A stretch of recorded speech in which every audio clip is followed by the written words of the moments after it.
Assalamualaikum warahmatullahi taala wabarakatuh. Apa khabar anda semua? Doa saya agar anda sihat walafiat.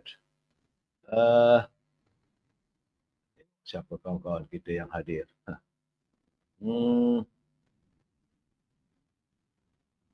Macam mana nak buat ni ya? Okey. Kadang baru-baru test saja.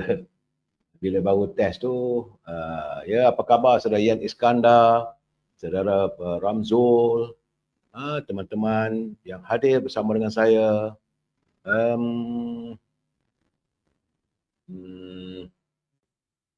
Yang mana kawan-kawan kita ni, kalau boleh tolong saya, siapa ni, admin boleh tolong tak tentang ni, satu lagi ni, tak jadi, tak on. Jadi kita live tak nampak siapa yang hadir. Saudara Azrul Jalil, saudara Muhammad Kapli, saudara Jizek Ketari, saudara. Kita juga saudara Nur Ali, apa khabar Muhammad Asridir dari Kuantan. Mustafa Bayut, saudara. Umi Kalsum, Nurah Arsyad, Rubidin, Azlan Tajuddin daripada Ipoh, hadir dari Ipoh. Terima kasih saudara Azlan. Puan Rosini Kuringot, apa khabar orang Sarawak? Lama tak dengar. Saudara Pak Chu, salam dari Langkap untuk saya dan juga pelayar-pelayar semua. Jebak Pembela hadir dari Kulim, Kedah. Saudara, Rosmini dari Pontian, terima kasih. Saudara Fiz, PVTY. Saudara Jebak Pembela, waalaikumsalam. Itu juga saudara Haji Wan Ismail, apa khabar Tuan Haji? Semoga sihat walafiat. Saudara Cik Bakri, saudara Ramzul, saudara Yusuf Awang hadir dari kejauhan. Salam dari kejauhan katanya. Itu daripada Tanah Merah, saudara Yusuf Awang, Tanah Merah, Kelantan. Bagaimana rasanya dah berhenti kot banjir sana? Begitu juga saudara Ramlah, Puan Ramlah Hamid, Jack Peri-Peri dari Johor, saudara Eras Muhammad, Pelangi Senja, Syali Ahmad, Nora Arsyad, Umi Aklid. Saudara Hajah Comel-Comel, apa khabar Hajah? Semoga sihat walafiat. Terima kasihlah selamat malam Hajah hadir menemani saya, melabun saya. Jesse Rao, Puan Halimah Ismail, itu juga Mira Harun dan juga Cik Pa Muhammad Noor dari Go Musang, Yang Maya. Serta teman-teman yang tak sempat saya santuni, saya mohon maaf saudara.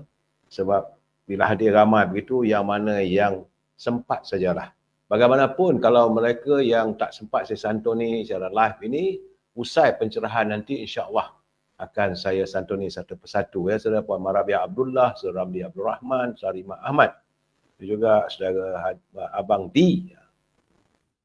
Saudara, hari ini adalah hari Rabu, tanggal 13 Disember. 13 Disember, tinggal lagi 17 hari. Maka kita akan menutup diary ataupun diary kita lah saudara. Untuk tahun 2023, kita masuk ke jendela 2024. Hari ini tanggal 13 Disember, hari Rabu, yang merupakan hari yang ke-1360 saudara. Virus sebut masih lagi berlega di bumi kita ini. Dan jangan lupa saudara, tinggal lagi 90 hari. 90 hari lagi kita akan menatap kehadiran Fajar Ramadan saudara. Cuma saya mendapat laporan daripada Kementerian Kesihatan hari ini, walaupun semalam saya dah nyatakan pada saudara, iaitu jumlah jangkitan kes COVID-19 sudah meningkat kepada 12,757.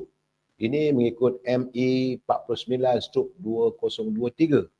Jadi kes COVID dalam negara meningkat kepada 12,757 pada Minggu Epidemiologi ke-49. Iaitu dari 3 Disember sehingga 9 Disember yang lalu saudara. Berbanding 6,799 kes saja. Mengikut Ketua Pengarah Kesihatan, Datuk Dr. Muhammad Radhi Abu Hassan, katanya kadar kemasukan pesakit, termasuklah pesakit yang disyaki ada COVID saudara, dan menggunakan fasiliti kesihatan meningkat 1.4%. Meningkat 1.4%. Jadi saudara, sebab itu saya katakan berhati-hati. Dr. Muhammad Radhi berkata sebanyak 26 pula varian Omicron baru sudah pun dilaporkan terdiri daripada 21 kes variant of concern dan 5 kes variant of interest. Artinya bukan hanya satu saja jenis COVID saudara, ada banyak, ada lagi.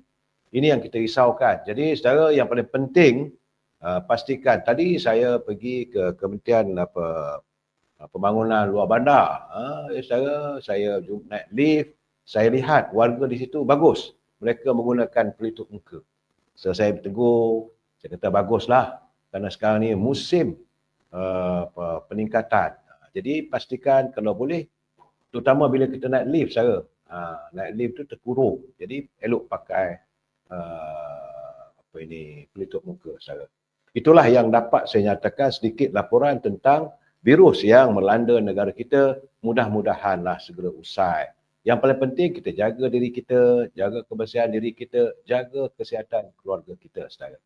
Ya saudara, lain tak nak sebut benda ni, penyakit ni saudara, kalau dia datang macam ribut nak pergi, tuan lain saudara. Saya sendiri pun saudara, telinga masih berdengung lagi. Masih lagi. Jadi artinya dalam keadaan sepatutnya saya kuarantin, pergi tadi. Tapi balik terus-terus saya cuci tangan, cuci bersihkan diri apa semua. Sebab kita khawatir, bimbang lah saya. Baik, sekarang kita masuk segmen naluri kehidupan. Ini yang paling penting. Puan Syarifah Hafifah, Saudara Cik CTP, Abdul Aziz Rahman, dari Tanjung Karang, Saudara Ramzo, Saudara Ramli Karim, dari Keluang, Saudara Rani Ali, Saudara Rizal Ma'atan, dan juga teman kita, Saudara Nordin Arifin. Jadi kita tahniah kepada YB Titi Wangsa di atas pelantikan menjadi Menteri Komuniti. Semoga harga sawit terus melonjak. Saya nak bagi tahu saudara, sebenar-benarnya pelantikan apa pun bagi dia jadi menteri, itu yang paling penting. Sekejap lagi saya akan ulas saudara. Baik.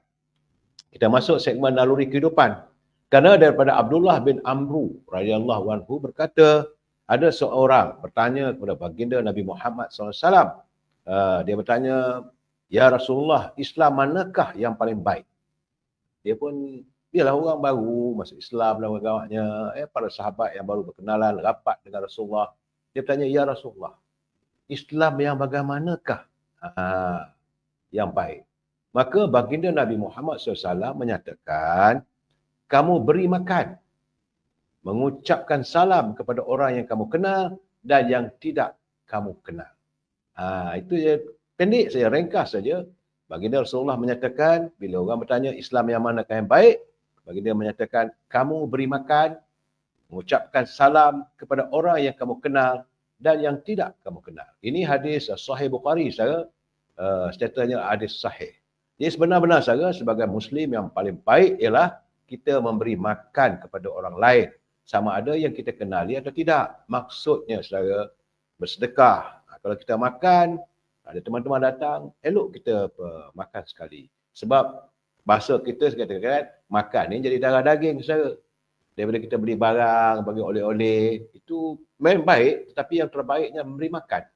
Tambah-tambah lagi pada musafir, orang miskin, yang kadang-kadang kita makan di restoran, dengan makan yang enak, cuma mereka tengok saja kita makan. Ada lebih baik kita ajak dia makan sekali. Sebab dalam Islam tak ada, saudara, tidak ada perbezaan antara kita dengan sahabat-sahabat saudara muslimin kita. Tak ada tirai yang memisahkan. Apa salahnya? Kadang-kadang kita duduk makan, kita buat tak tahu je. Kita makan sedangkan orang lalu tengok, orang yang miskin, orang yang marahan. Kita makan makanan sedap, kita tak peduli pun orang.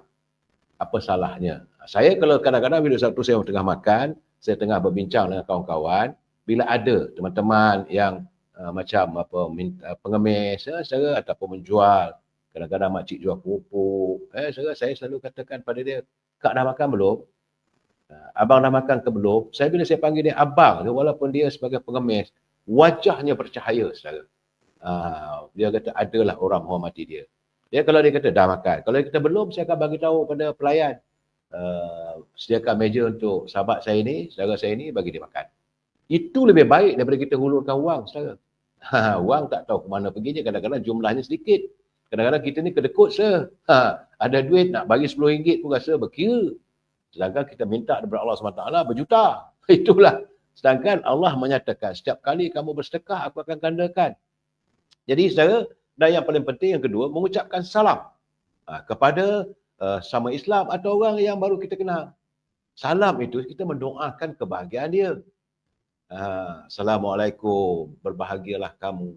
pada hari ini. Jadi sebab itu kalau orang minta sedekah, jangan kita marah. Kadang-kadang kita tengah makan, saya tengah makan ni lah.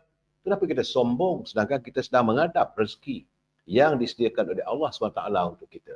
Berubahlah saudara, kerana ingat saudara, negara kita rahmah, umat sejahtera. Saya cuma mengajak teman-teman, saya nak bagi tahu pada saudara, naluri kehidupan ini bukanlah hanya daripada celipan apa yang saya baca. Saya juga bukan ustaz saja, tetapi kadang-kadang bila teman-teman menghantar kiriman tu, saya cuba hayati. Banyak pengajaran. Jadi saudara, janganlah kita hanya memberi salam itu kepada orang yang kita kenal saja. Saudara, sebab itu jadilah kita sebagai Muslim paling baik dengan sering menjadi pemberi kepada orang lain. Bila kita makan, apa salahnya saudara? Bukanlah nak tunjuk kita kaya, tidak saudara. Kalau orang tu duduk meja sebelah tu tak perlulah, dia dah tentu ada duit saudara. Tapi kadang-kadang untuk kita makan, selalunya saudara, restoran besar tidak. Tapi kalau kita makan, macam berampiran dengan tempat selalu saya makan, restoran ayam kampung dekat kawasan rumah saya. Ataupun sekolah nasi Pak Man. Selalu kena makan nasi datang di sini saudara. Jadi bila datang dia jual keropok, makcik tu, wajahnya dengan wajah pengharapan. Kadang-kadang kita sombong dan angkuh. Saya selalu tanya, Kak dah makan belum? Kalau belum, mari makan. Dah, okey tak apalah. Kak, saya tengah makan ni Kak. Sekejap lagi boleh Kak? Sebab nak maklum sajalah tengah makan, tangan penuh dengan nasi dan sebagainya. Takkan kita nak seluk poket. Kak, sekejap Kak ya, biar saya makan dulu Kak ya. Jadi saya lihat wajahnya begitu berseri. Sebab kita menilai mereka saudara. Itulah keadaannya yang perlu saya nyatakan kepada teman-teman. Ingat saudara, negara rahmah, umat sejahtera.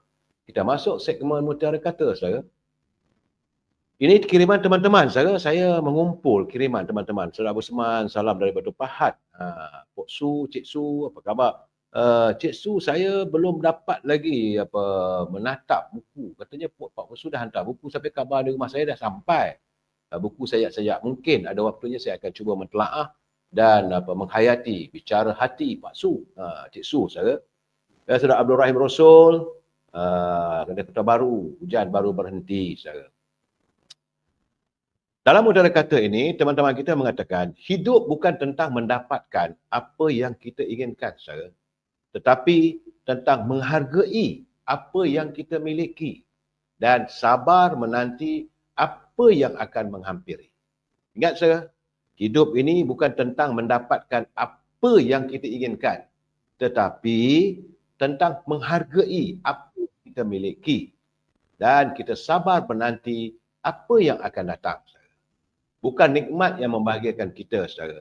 Tapi mensyukuri semua yang ada pada kita, itulah sebagai nikmat. Ingat-ingat, saudara, kita saling berpesan-pesan, itu yang dapat saya lakukan. Dan saya sentiasa mengingatkan pimpinan negara agar janganlah berbelanja wang negara tanpa had, kerana kita bimbang dan khawatir seandainya wang negara dibelanjakan tanpa had, negara boleh muflis. Sampai malam saya memberi peringatan, ini juga yang sering saya titipkan. Saya mengingatkan, bila saya berbicara soal ini, saya teringat, ini pesan murni daripada Yang Mulia Tengku Razali Hamzah. Dia kata, bicarakanlah setiap malam, walaupun orang marah, tak apalah. Apa salahnya kita mengingatkan agar mereka yang berada di anjung kuasa di Seri Perdana tidak berbelanja wang negara tanpa had, kerana kita bimbang, kalau wang negara dibelanjakan tanpa had, negara boleh muflis. Dan terima kasih Saudara Acha untuk mawar untuk saya. Lanspazio, Saudara Mahasan Harun dari Bukit Jalil, Saudara Abdul Ghani Hussein dari Shah Alam, Saudara Ramli Daud, salam dari Pekan katanya. Kepada teman-teman yang menyunting semula live saya ini, dan selepas itu anda masukkan dalam mana-mana channel, saya tak larang, saya tak marah. Tetapi saya mengajak teman-teman untuk sama-sama bertanggungjawab. Sebab anda harus bertanggungjawab atas setiap suntingan yang anda lakukan. Kerana saya tidak mampu untuk memantau setiap suntingan yang anda lakukan. Teringat saudara, ini adalah pencerahan politik. Dan matlamatnya adalah memberi informasi. Di samping itu saudara, bila saya memberi pencerahan, bila saya memberi komen dan sebagainya, saya amat mengharapkan kita harus berpegang pada prinsip kita mesti bersetuju untuk tidak bersetuju. We must agree to disagree. Kalau tak setuju, tak ada masalah. Nak kirim, nak berbahas boleh. Asalkan saudara menggunakan bahasa-bahasa yang harmonis sifatnya, bahasa-bahasa yang baik. Ya. yang tidak celupar, yang tidak bersikap biadab, yang bahasa-bahasa yang mencarut dan sebagainya, jangan. Elakkan tu saudara. Saudara Mahasan, saudara Ramli, Rasul dari Kuala Selangor. Dia kata, tahniahlah pengundi Kuala Selangor dapat 2 menteri. Alhamdulillah. Dan saudara kena ingat, saudara, kalau anda nak menyantuni bicara saya ini, gunakanlah bahasa yang harmonis kerana kita adalah warga cinta damai. Baik, saya bicara pertama saya tentulah memberi laporan tentang keadaan kaji cuaca yang dilaporkan oleh Jabatan Meteorologi Malaysia.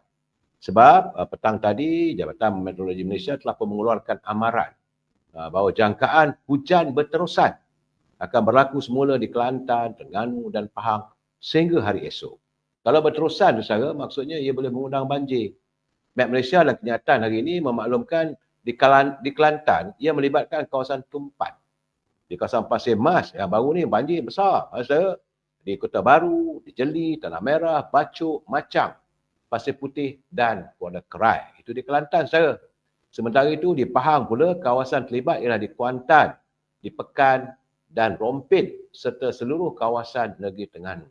Ini hujan berterusan sehingga pagi besok, saudara. Dan ribut petir juga dijangka akan berlaku dengan angin kencang di negeri Kedah iaitu di Kuala Muda, di Baling, Kulim dan Bandar Baru. Sementara di Pulau Pinang, saudara, di seluruh negeri Pulau Pinang, negeri Perak, di Selangor. Bagi negeri Selangor, kawasannya tu di Hulu Selangor, di Kelang, Gombak, Petaling, Kuala Langat, Hulu Langat dan Sepang. Begitu juga wilayah Persekutuan Kuala Lumpur dan Putrajaya. Tadi saya balik dari Putrajaya, saudara, hujan memang lebat. Dah 2 hari berturut-turut, petang sekitar dalam pukul 2.30, pukul 3 tu, teman-teman yang nak bertandang ke Putrajaya, ataupun nak pulang dari Putrajaya, saudara, elakkanlah waktu-waktu begitu kerana itulah waktunya hujan lebat turun dan membuatkan trafik macet ataupun sesak lalu lintas. Di Negeri Sembilan, saudara, itu di Seremban, Port Dickson, Kuala Pilah, Rembau dan Tampin. Itu juga di Melaka. Di Johor saya lihat di Tangkak, di Segamat, Muar, Batu Pahat, Keluang, Pontian, Kulai dan Johor Bahru. Ini kawasan-kawasan yang dijangka dilanda oleh angin kencang dan ribut petir, saudara.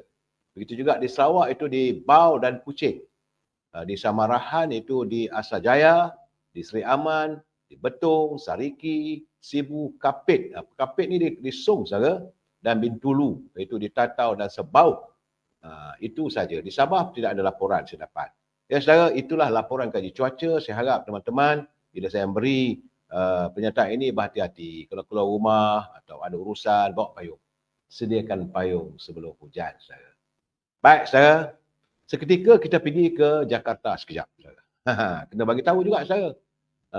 Bagaimana negara kita dilanda oleh COVID yang meningkatnya, saudara. Begitu juga nampak gayanya di negara Indonesia. Apabila rakyat Indonesia telah pun mula kembali memasang pengimbas untuk suhu badan di beberapa pintu masuk antarabangsanya. Ini bagi menjaring atau menyaring pelancong yang memasuki negara tersebut. Ini berikutan peningkatan kes COVID-19 di rantau ini.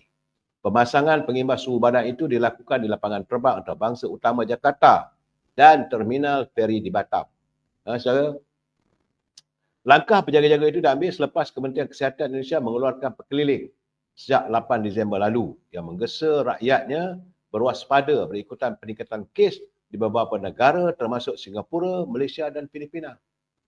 Itu ramalan dari sana pun merasakan bahawa di sini juga ada jangkitannya. Jadi teman-teman yang mau ke Jakarta berhati-hatilah. Sebab tapi bagaimanapun di sana mereka melakukan saringan yang ketat dan saya mengharapkan agar pihak berkuasa negara kita dapat melakukan tindakan yang sama. Saya risau juga saya bila Menteri Kesihatannya Datuk Zulkifli. Dulu pun PKP, Datuk Zulkifli jadi Menteri Kesihatan tiba-tiba naik. Akan seriau juga. Tapi bagaimanapun saya yakin tentulah beliau ada formula untuk mengawalnya. Iwan Gonzales, saya Azman, Saudara Muhammad Saleh, Syed Zakwan, Arul Lorenzo, begitu juga Raziah Jaafar, Ahmad Mab, Saudara Nordin, Muhammad Rafiq Ahmad Salamat Dani, sahabat. Dia kata lawa baju. Selamat lawa baju. Biasa saya baju ni. Kadang-kadang ada masanya kena pakai lah agak jaket-jaket yang kita, kalau tidak pakai yang putih je orang marah juga saya. Baik, saudara. Kita masuk segmen khabar dari Gaza. Saya melihat saudara bagaimana Presiden Amerika Syarikat Joe Biden bila telah pun mengeluarkan amaran terhadap Israel bahawa katanya negara tersebut berisiko akan mengalami kehilangan sokongan antara bangsa susulan kemungkinan saudara pengeboman yang dilakukan sewenang-wenangnya. Jadi katanya keselamatan Israel memanglah bergantung pada Amerika Syarikat. Tetapi sekarang ini, memang sebelum ini mereka mempunyai rakan-rakan daripada Kesatuan Eropah. Tetapi kesan, jadi mereka kedegilan untuk menamatkan peperangan itu. Dan nampaknya, kata Biden, mereka mula kehilangan sokongan apabila pengeboman secara sembrono berlaku. Kalau tanya dengan saya jawab padan ke muka, itu saya. Kerana dah 18,200 warga Gaza yang terkorban saudara. So dalam keadaan begitu katanya Israel tidak boleh mengatakan tidak kepada negara Palestin yang sangat ditentang olehnya. Termasuklah dalam kerajaan Netanyahu katanya. Jadi komen tajam daripada Biden ini dilihat selari dengan penasihat keselamatan Rumah Putih, iaitu Jake Sullivan, yang sudah pun bersiap sedia untuk ke Israel bagi berbincang dengan Kabinet Perang Israel. Amerika pun sekarang ini sudah merasakan gegarannya apabila dunia sudah meletakkan kutukan yang berapi-api terhadap peranan Washington, peranan Rumah Putih yang dilihat membantu rejim Zionis. Dalam keadaan begitu, walaupun ada peringatan daripada Rumah Putih, saya mendapat laporan bahawa bagaimana tentera Israel masih lagi degil apabila mereka telah melakukan tindakan mengambil air laut yang dipam serta dimasukkan ke dalam terowong yang dikatakan tempat persembunyian tentera Hamas serta tahanan-tahanan Hamas. Jadi dan bila dia pam begitu, air itu masuk, nanti lemaslah dia orang dalam terowong. Itu ceritanya saya. Beberapa pam sudah pun dimulakan.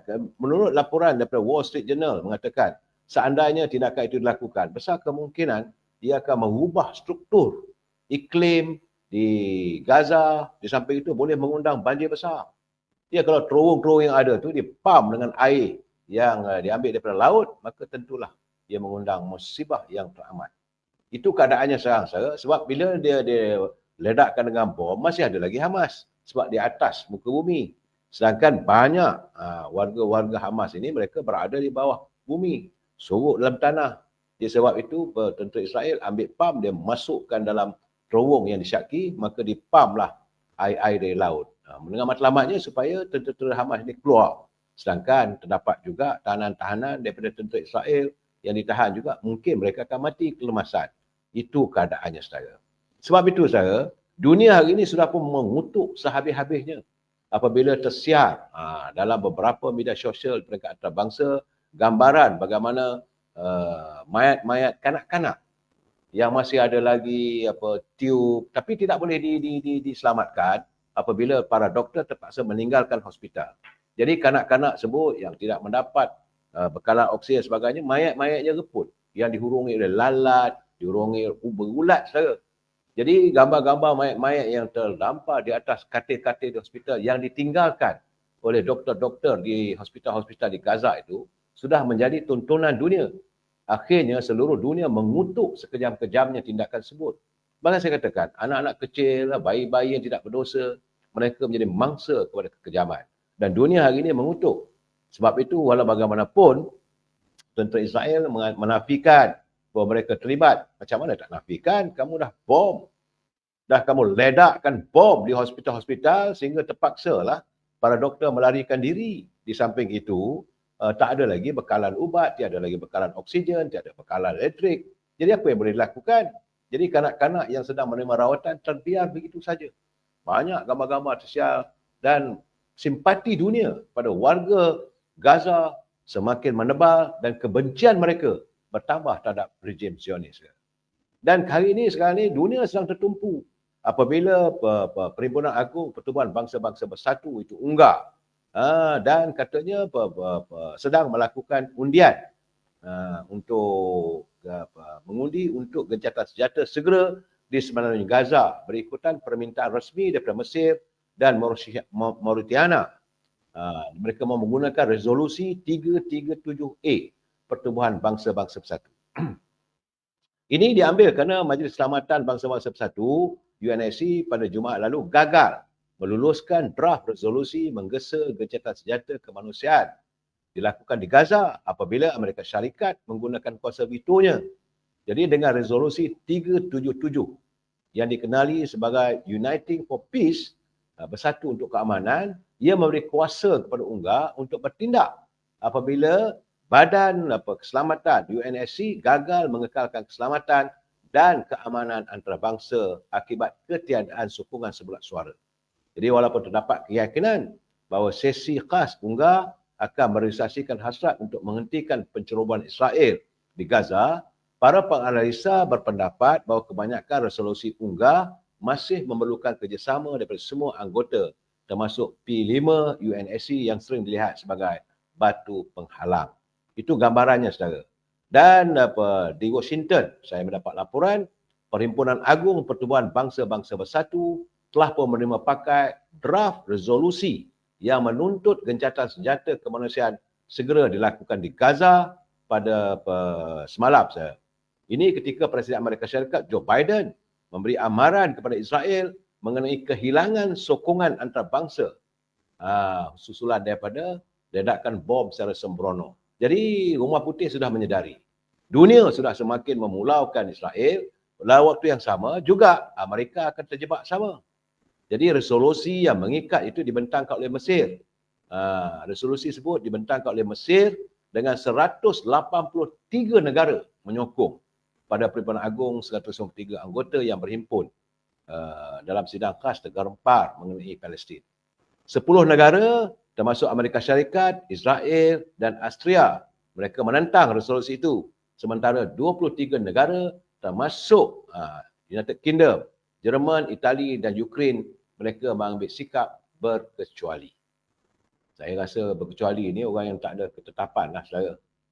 10 negara pilih di samping itu di samping menuntut gencatan senjata, resolusi itu juga menyuarakan kebimbangan terhadap situasi kemanusiaan di semenanjung Gaza.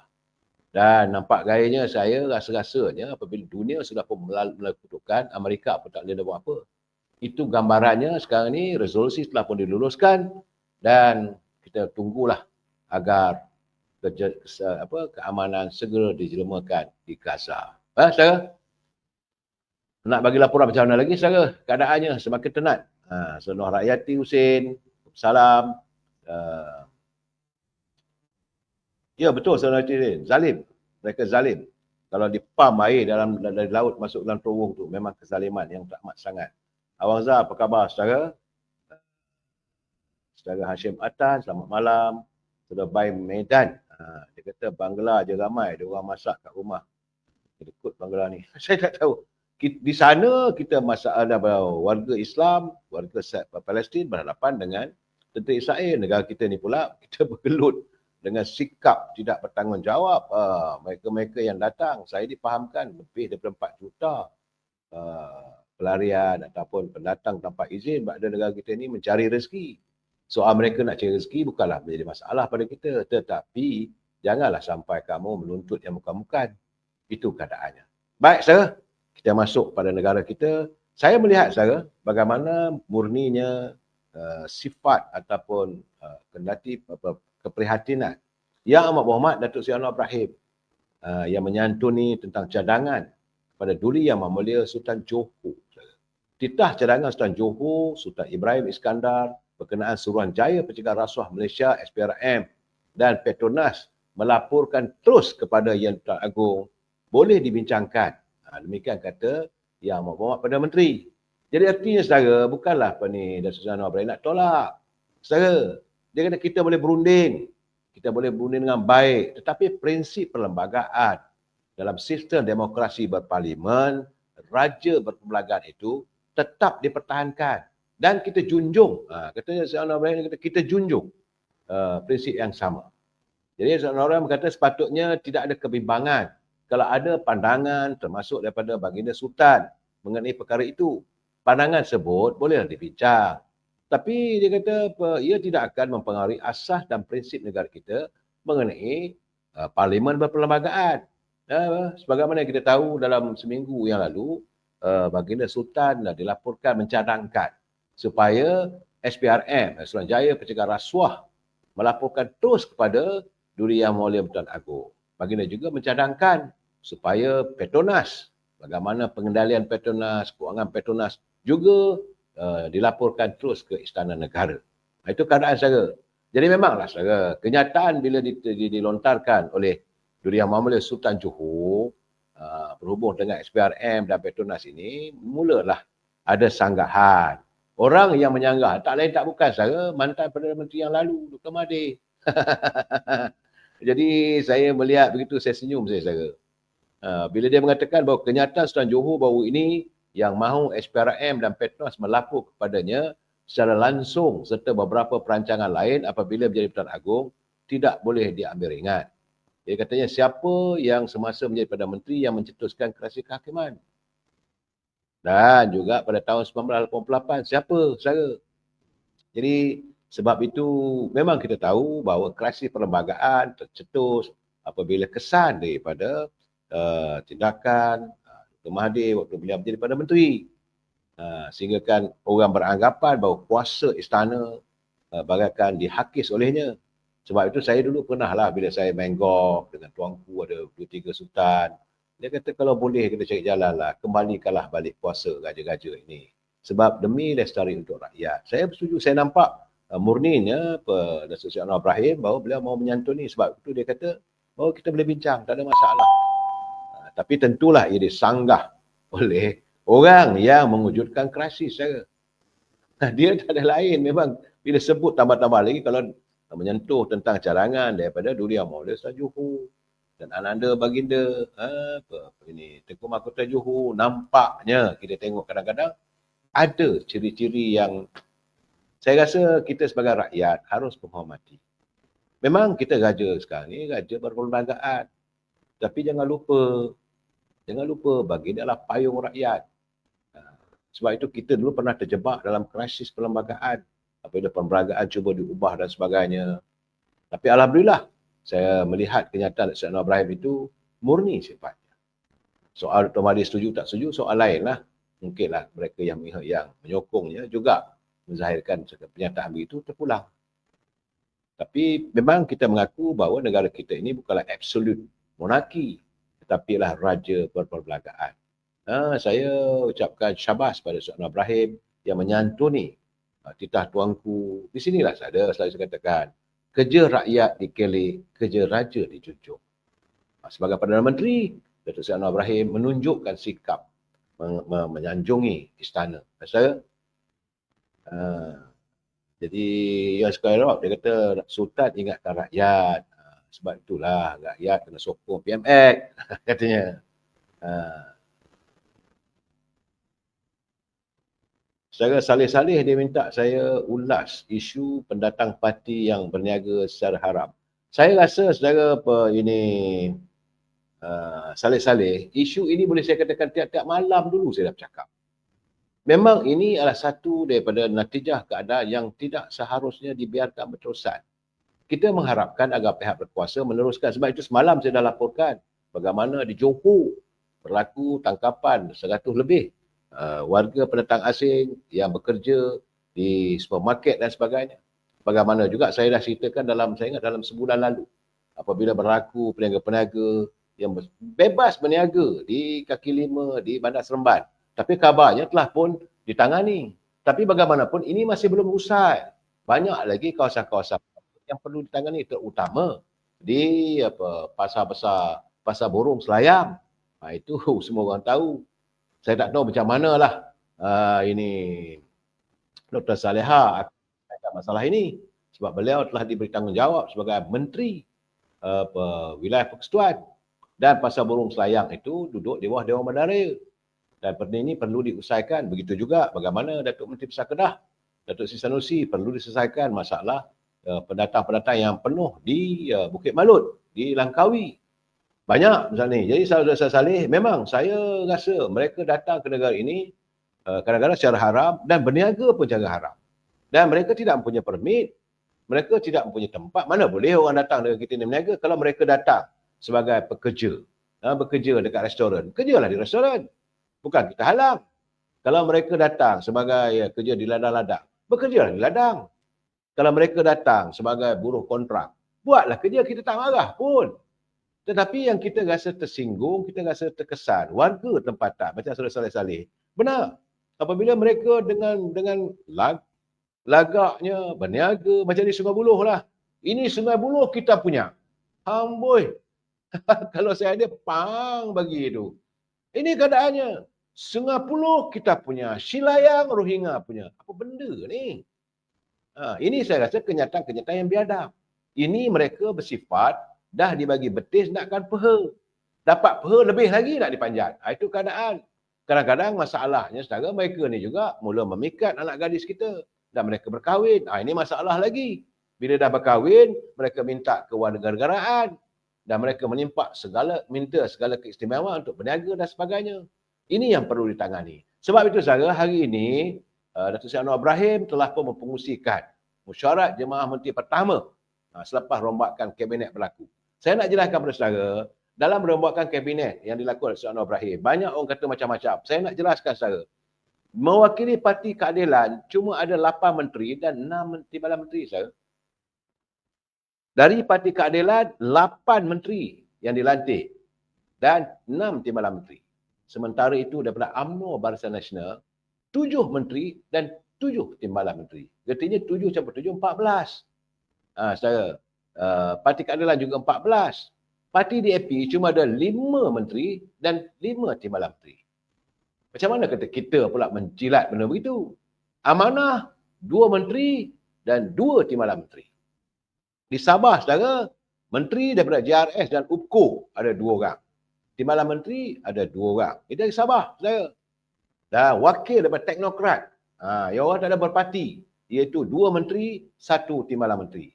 Sementara daripada gabungan Parti Sarawak DPS, 5 menteri dan 6 timbalan menteri. Inilah gabungan menteri dalam kabinet Datuk Seri Anwar Ibrahim. Jadi di mana letaknya dikatakan bahawa UMNO ini menjilat orang itu, menjilat orang ini? Ini jelas daripada yang saya dapat, yang terjemah daripada apa yang dilakukan dalam rombakan kabinet dilakukan oleh Datuk Seri Anwar Ibrahim. Dan hari ini mereka sudah pun mengadakan mesyuarat pertama, mesyuarat kabinet. Dan Datuk Seri Anwar Ibrahim berpesan, dia kata musim bulan madu tidak ada. Semua menteri masuk hari ini, terus clock in, bekerja dan melaksanakan tugas sebagaimana yang diamanahkan oleh rakyat. Saya nampak beliau serius, saudara. Jadi sebab itu saya bersetuju dengan pandangan Yang Amat Berhormat Timbalan Perdana Menteri Datuk Seri Zahid Hamidi. So dia mengatakan bahawa kehadiran barisan kepimpinan baru dalam kabinet kerajaan perpaduan pasti akan merancakkan lagi usaha untuk memberikan perkhidmatan yang terbaik kepada rakyat dan negara selaras dengan gagasan Malaysia Madani. Itu kenyataan Presiden UMNO yang juga selaku Timbalan Perdana Menteri Datuk Seri Zahid Hamidi. Beliau begitu yakin kerajaan yang dibentuk kali ini lebih mantap, saudara. Dan beliau mengharapkan keikhlasan pada setiap mereka yang dilantik sebagai menteri. Saya nak bagi tahu, saudara, menteri ini, degree mereka sebagai menteri, tak kisahlah kau pegang menteri apa pun, tapi anda adalah menteri. Dan anda akan membuat sebahagian daripada keputusan dalam kabinet. Ini masalah kadang-kadang orang dilantik menteri kesihatan. Tukar menteri kesihatan pada menteri wilayah. Turun pangkat. Bukan, saudara. Tidak. Kalau dia masih lagi bergelar sebagai menteri, artinya kuasanya kuasa menteri. Itu perlu dipahami.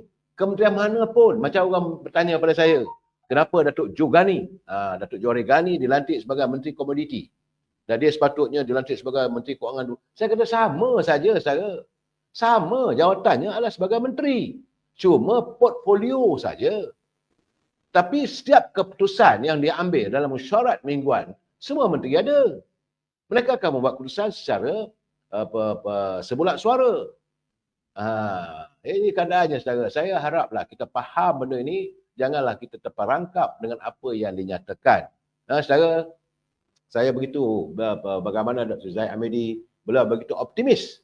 Pasukan dalam kabinet berkenaan akan bekerja secara berpasukan dalam menerajui kementerian masing-masing bagi memperkasakan ekonomi dan meningkatkan kemakmuran serta kesejahteraan buat seluruh rakyat. Itu matlamatnya, saudara. Hari ini Datuk Seri Anwar Ibrahim telah pun mengingatkan semua menteri saya dipahamkan, cuma yang tak hadir hari ini itu Dato' Fadilah Fadilah Yusof katanya menunaikan umrah di Mekah. Jadi dia tak adalah hadir, tapi yang lain semua hadir penuh. Dan mesyuarat kabinet penting. Secara Nurhayati Hussein dia kata makin tak sedar diri mereka ni, lebih baik dihantar pulang ke negara asal. Itu sepatutnya saya menyentuh tentang kedatangan parti. Saudara. Jangan lupa saudara, setiap menteri itu mereka ada melapaskan sumpah jawatan. Apa antara sumpah jawatan itu? Mereka akan menyimpan rahsia. Menyimpan rahsia kerajaan sebagai menteri. Dia tahu semua. Kita je kadang-kadang, dia ni jaga Kementerian Pengangkutan. Mana dia akan fokus kesihatan. Tak fikir soal kewangan. Tak fikir soal keselamatan. Tidak, saudara. Segala-galanya dibuat secara sebulat suara. Saya begitulah. Saya juga dipahamkan bahawa sekarang ni jabatan yang begitu kontroversi lepas tu JCOM.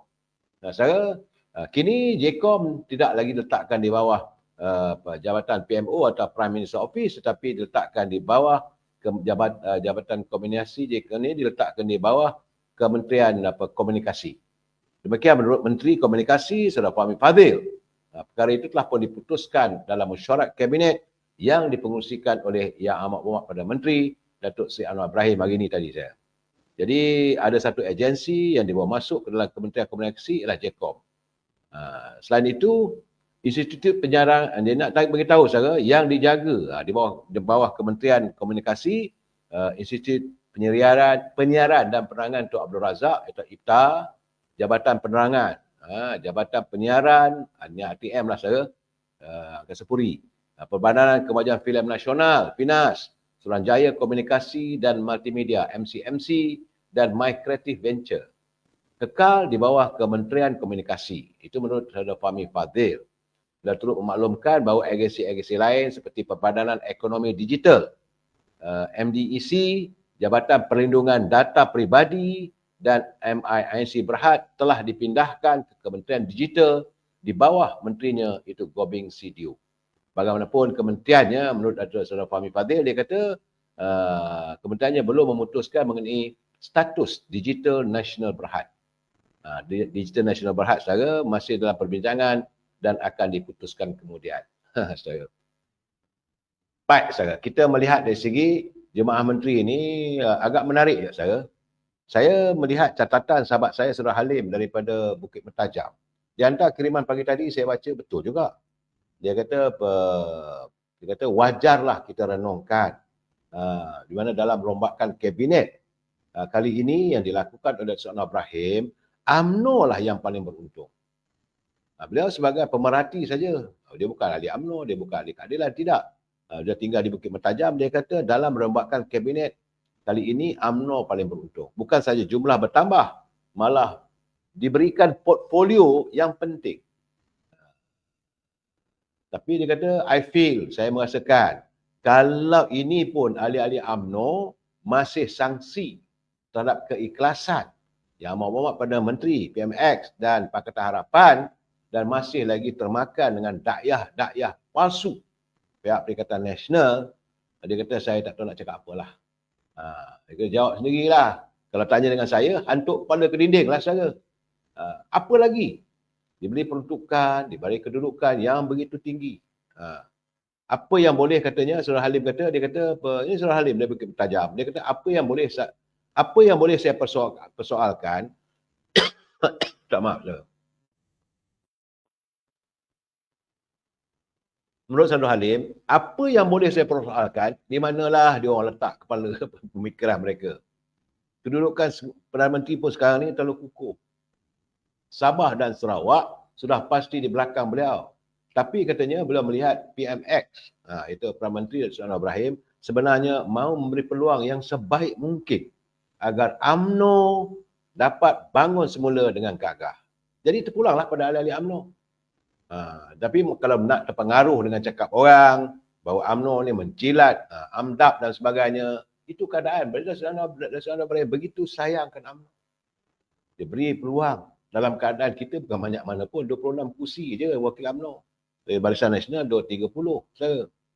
Dan saya agak menarik, saya melihat ini catatan sahabat kita daripada apa akhbar Sinar Harian.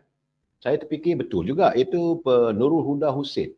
Dia mencatatkan, agak menarik saya. Perlu saya baca di sini, bagaimana dia membuat analisa bahawa dalam rombakan kabinet yang diumumkan oleh Datuk Anwar Ibrahim kali ini, dia kata, menyaksikan bekas pelajar ataupun alumni daripada Universiti Islam Antarabangsa dilihat seolah menguasai barisan kabinet kerajaan perpaduan. Lepasan Universiti Sohor itu kini memimpin kementerian terdiri daripada Menteri Pendidikan. Itu Faldina Siddiq, dia adalah lepasan daripada UIA. Menteri Pendidikan Tinggi, iaitu Datuk Dr. Zamri Abdul Kadir. Beliau bukan hanya sebagai pelajar lepasan UIA, malahan beliau adalah pensyarah di UIA dulu. Menteri Perdagangan Dalam Negeri dan Kos Sara Hidup, itu Datuk Armizan Muhammad Ali. Dan Menteri di Jabatan Perdana Menteri Hak Ehwal Agama, Datuk Dr. Muhammad Naim Mokhtar. Mereka ini adalah produk daripada UIA saya. Sementara itu untuk Timbalan Menteri saya yang lepasan universiti yang sama pula, iaitu Timbalan Menteri Jabatan Perdana Menteri Hal Ehwal Agama, itu Datuk Dr. Zulkifli Hasan, serta Timbalan Menteri Pendidikan, iaitu Wong Kah Woh. Baru saya dapat tahu ini itu Wong Kah Woh juga produk daripada UIA. Jadi artinya saudara, janganlah universiti lain cemburu, tidaklah. Tapi saya melihat produk daripada UIA begitu sudah semakin diterima dan memanglah dia Universiti Islam Antarabangsa. Berjaya melahirkan pemikir-pemikir yang boleh dilihat mampu untuk mentadbir negara untuk masa kini dan akan datang. Saudara, dalam rombakan itu menyaksikan Fadila yang juga ahli parlimen di Bukit Tebal dan Datuk Muhammad Naim antara alumni UIA yang kekal memegang portfolio sama. Dr. Zamri, Menteri Kemajuan Tinggi, Datuk Armizan, sebelum ini dilantik sebagai Menteri Jabatan Perdana Menteri Hak Ehwal Sarawak dan Sarawak. Jadi berdasarkan semakan Sinar Harian, saya melalui beberapa sumber, rujukan di internet mendapati rata-rata menteri dan timbalan menteri berkenaan rupanya mengambil jurusan undang-undang. Don't play, brother.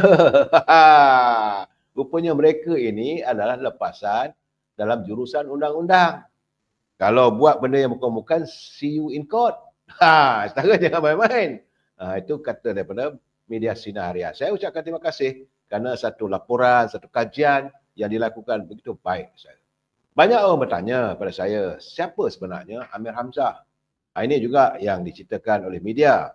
Datuk Seri Anwar Ibrahim menegaskan bahawa pelantikan Datuk Seri Amir Hamzah Azizan sebagai Menteri Kewangan 2 dilakukan berdasarkan pengalaman luas figura korporat itu dalam bidang ekonomi dan kewangan.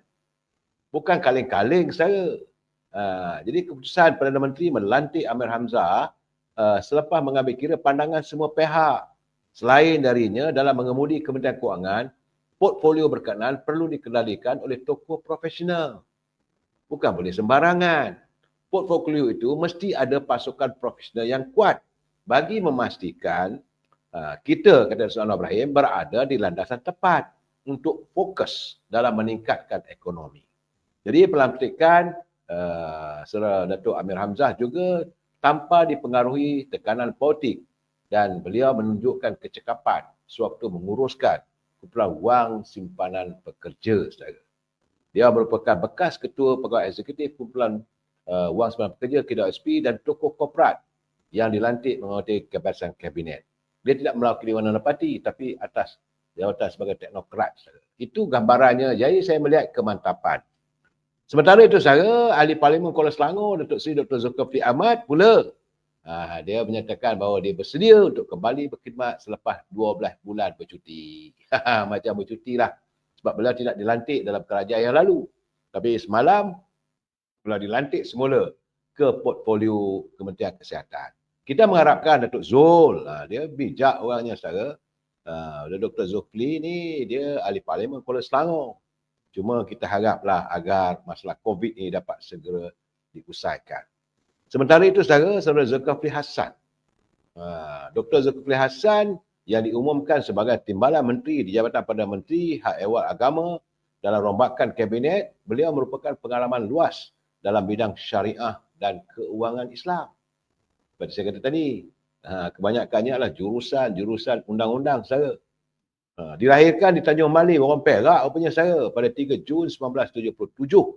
Merupakan pensyarah kanan Fakulti Syariah dan Undang-Undang Universiti Sains Islam Malaysia dan menyandang pelbagai jawatan akademik seperti editor perundangan untuk Jurnal Malaysia Syariah dan Undang-Undang. Beliau juga merupakan panel syariah untuk Institut Pengurusan dan Pendidikan Fatwa USIM dan penyemak jurnal untuk Jurnal Antarabangsa, Pendidikan Perniagaan dan Kewangan. Beliau memperoleh ijazah undang-undang dan syariah dari Universiti Islam Antarabangsa Malaysia UIA. Sebelum menamatkan pengajian sarjana undang-undang perbandingan di universiti yang sama, selain ijazah Dr. Falsafah dari Universiti Durham di United Kingdom, saudara. Bukanlah kaleng-kaleng, saudara, kedudukannya. Ya, saudara. Itu tentang kedudukan menteri-menteri yang telah pun dilantik dan kita mengharapkan Isra Azminuddin jangan bimbang. Dia kata jangan bimbang pada pemangkang sebab pisau mereka semakin tumpul. Benar, saudara. Bila saya melihat barisan ahli anggota kabinet kali ini, saya mengharapkan mereka dapat melaksanakan tugas sebaik mungkin dan meyakinkan rakyat bahawa kerajaan Madani ini benar-benar mampu untuk melaksanakan matlamat menangani derita rakyat. Saya masih lagi berpegang pada prinsip ataupun cita-cita yang awak dan Sayyidina Ibrahim. Sama malam saya akan bercakap bahawa beliau mahukan bahawa semua menteri kerajaan Madani ini, kerajaan perpaduan ini yang dianggotai oleh 18 buah parti-parti politik di seluruh negara menangani derita rakyat. Matlamat pertama sekali menjelang akhir tahun ini. Menjelang bulan sekarang tinggal berapa hari lagi? Hari ini 12, 13 hari bulan. Tinggal lagi dalam 17 hari saja. Miskin tegar mesti dituntaskan ataupun disifarkan. Itu matlamatnya. Sebab itu beliau telah pun memberi kenyataan pada semua pejabat-pejabat daerah. DO kena cari, wakil-wakil rakyat kena cari, wakil rakyat daripada perpaduan lah saudara. Daripada parti yang lain tak saya cerita lah. Kena cari kalau ada di kawasan anda, orang yang susah, yang miskin tegar. Mereka ini perlu dikeluarkan daripada kemiskinan tegar. Itu matlamat dan arahan yang saya dengar sejak 3 bulan lalu. Jadi sebab itu beliau bertemu dengan pegawai-pegawai daerah di seluruh negara secara diam-diam.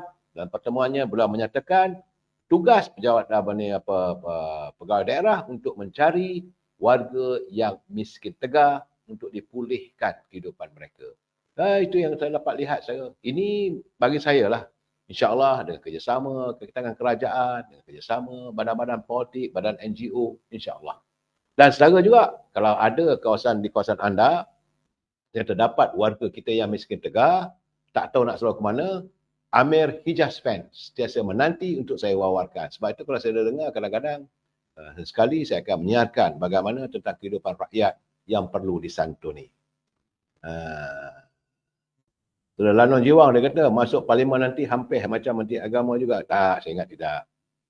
Saudara Mahsan Harun dia kata masalahnya mereka tak guna pisau tapi mereka guna mulut. Baik, saudara, saya melihat ini dalam keadaan sibuk-sibuk bercakap soal pembentukan kabinet, tiba-tiba Mursidul Ampas daripada Perlis, iaitu Datuk Hashim Jasid. Dia mengingatkan wakil rakyat parti daripada PAS lah daripada Perikatan Nasional agar tidak melupakan bai'ah ataupun janji setia kepada PAS ketika mahu menjadi wakil rakyat. Ini persoalannya apakah mereka ada bai'ah? Wallahu a'lam bishawab. Katanya dulu tak ada. Sebelum itu pilihan raya terdahulu tu macam-macam. Ada bai'ah lah, perceraian dengan isteri lah, macam-macam saja. Tapi katanya Datuk Hashim Jasid dia kata mesti ingat ada bai'ah. Ini memperingatkan.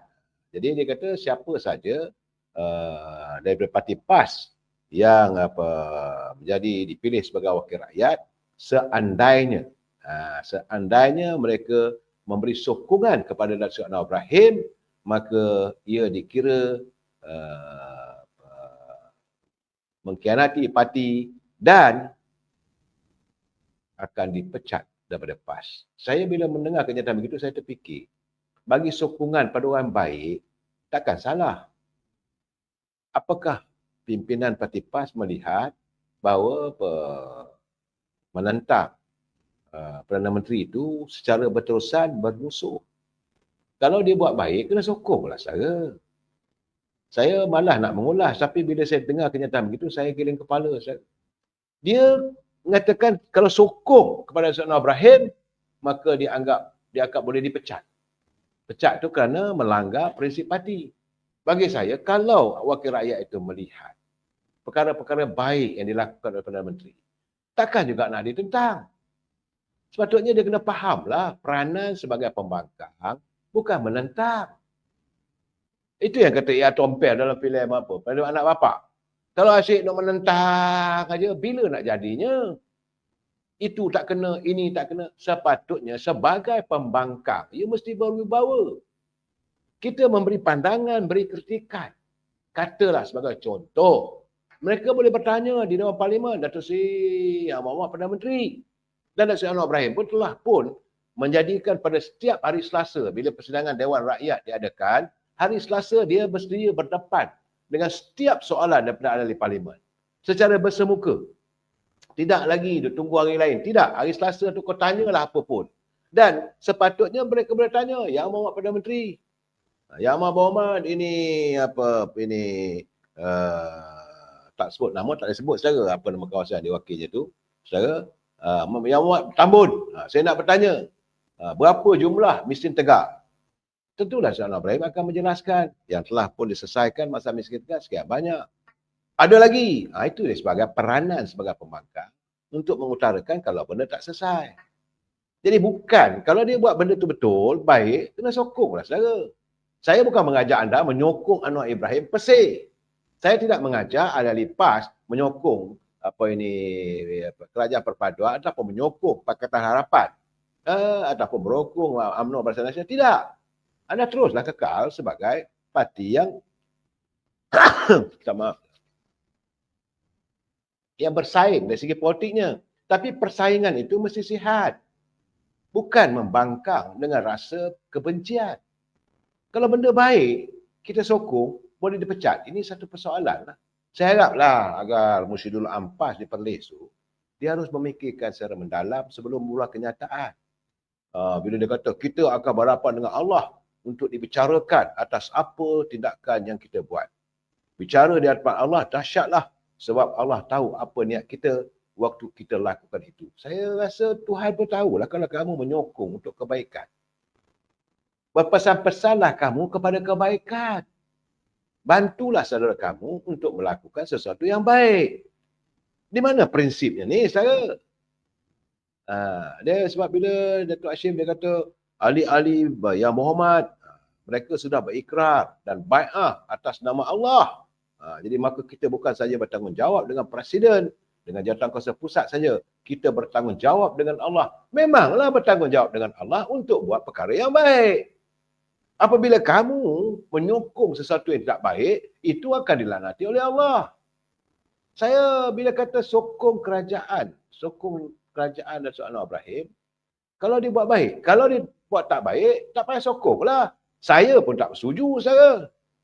Tapi kalau benda yang baik untuk kebaikan, macam contoh, macam bajet baru ni, yang terbesar diadakan, diberi bantuan untuk rakyat.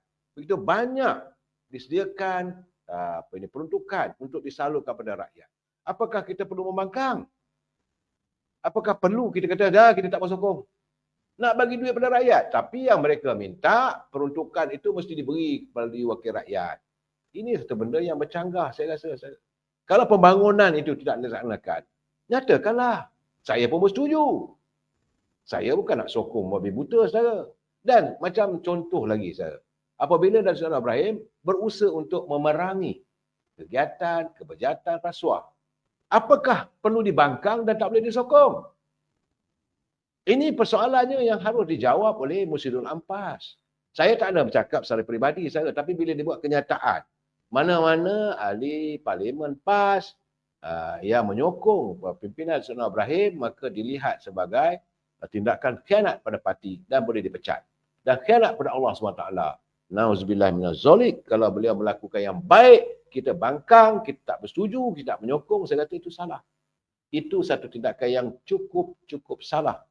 Saya pun tak tahulah kenapa kenyataan itu boleh dikeluarkan. Ini saya tahu bahawa kerana menurut Datuk Syed Husin, ahli parlimen daripada Bukit Kantang, dia mengatakan bukan dia seorang saja, bukan 5 orang saja yang akan menarik sokongan, yang akan menyokong Perdana Menteri.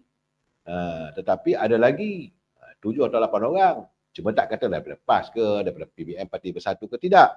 Jadi sebagai peringatan awal, jangan sokong. Saya katakan kalau benda buat baik, perlu disokonglah. Apakah kalau mereka menyokong perkara yang baik itu, maka tindakan disiplin boleh diambil? Saya pun tak tahu. UMNO tidak pernah mengamalkan sikap kalau kita menyokong sesuatu yang baik. Sesuatu yang baik kita sokong, tapi kita akan menentang kejahatan yang tak baik. Saudara Mak Nasir, terima kasih. Itu bagi saya haraplah kita sokong yang betul. Perkara yang benar kita sokonglah. Kalau yang merosakkan negara, di mana berlakunya penyalahgunaan kuasa, keterlibatan dan rasuah, ini kita tentang habis-habisan. Saya akan bersama-sama dengan anda. Tapi kalau Datuk Seri Perdana Menteri bersama jemaah menterinya melakukan benda yang baik untuk rakyat, kena sokonglah. Soal politiklah, tapi bila masuk dia rakyat, bila menyentuh soal kerajaan, sama-samalah kita menyokong benda yang baik. Benda tak baik tak payah sokong. Dan ini tidak berarti mereka keluar daripada parti. Sebab itu dalam istilah lompat parti, sokong tidak membawa masalah. Yang buat masalah kamu melompat parti, maka hilang kelayakan. Tiba-tiba speaker mengatakan, Yang berhormat, bahawa sekarang ini ada pun cadangan yang dibawa oleh Menteri Keselamatan Dalam Negeri. Yang kalau kementerian yang ditajuki Datuk Seri Saifuddin. Kita mahu meluluskan satu rang undang-undang untuk membentras kemasukan pendatang tanpa izin. Ahli-ahli berhormat yang setuju, kata setuju. Takkan kata saya tak setuju. Ini masalah dia, saya. Kalau bersetuju, apakah akan ambil tindakan? Ini yang saya perlu jelaskan, saya. Bagaimanapun, saya melihat apa-apa pun, berhati-hatilah. Dalam kerajaan yang dibentuk oleh Seri Ibrahim sekarang ni, saya yakin, sebagaimana kenyataan Yang Berhormat Presiden UMNO, Datuk Seri Hamidi, beliau berkeyakinan kerajaan akan terus mengorak langkah demi lestari untuk kebahagiaan rakyat. UMNO tetap dengan perjuangannya dari rakyat untuk rakyat. Kita jumpa lagi besok. Wabillahi taufiq wal hidayah. Assalamualaikum warahmatullahi taala wabarakatuh. Selamat malam. Terima kasih.